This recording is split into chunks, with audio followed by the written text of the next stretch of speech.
Okay, I'm David Lloyd, and I'm mostly known for something called V for Vendetta.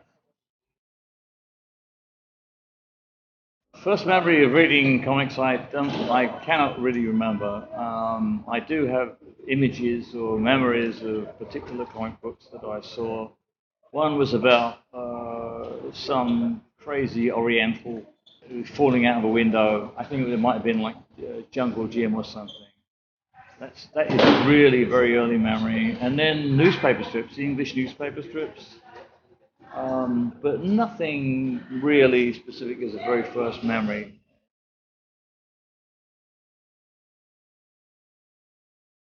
Well, a comic is really a good way of telling a story in sequence, like a movie.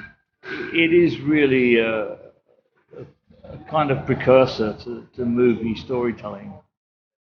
So it doesn't, it's one picture after another telling a story in sequence. Books can't do that. It's a good substitute for cinema if it's done well. You can use cinematic technique as effectively. It has that value. It's cinematic without the expense of cinema.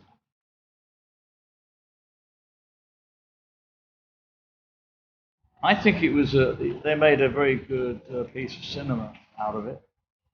But I always describe it as another version of V because the filmmakers changed things. But the core of the original is still in that adaptation. And it's a great piece of cinema, and it did very well for the book too, because a lot of people went to the movies and they bought the book after. So people went to see, the copy, and then they bought the original. So it's been good.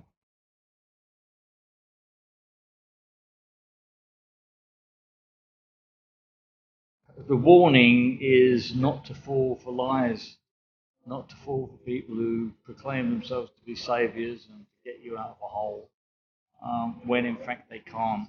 Unfortunately, that lesson has not been learned. People do fall for lies. People are desperate. If they're in a bad situation, or if they're repressed or suppressed in some way, politically or economically, they feel the need to look for salvation. The threat of a demagogue is always there, and keeps happening.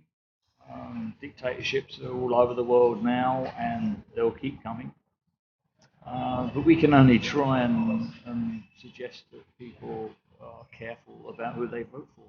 That's about all you can do. But I think the important thing is, and the important message of the book itself is, be true to yourself. Don't follow the herd, because if you follow the herd, you're liable to get in trouble. Just be true to yourself.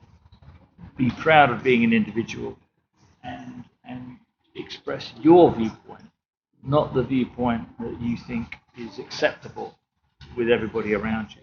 It's important. Because that's what I was good at. That's what I was good at. I had natural flair for it, and I'm very unashamedly can say that I was a natural. I could tell a story in comics easy. I had to work at becoming the artist I needed to work in the industry. I was a natural at comic storytelling. So it was natural that that's what I wanted to do and make a living at, and I've been very lucky to do that.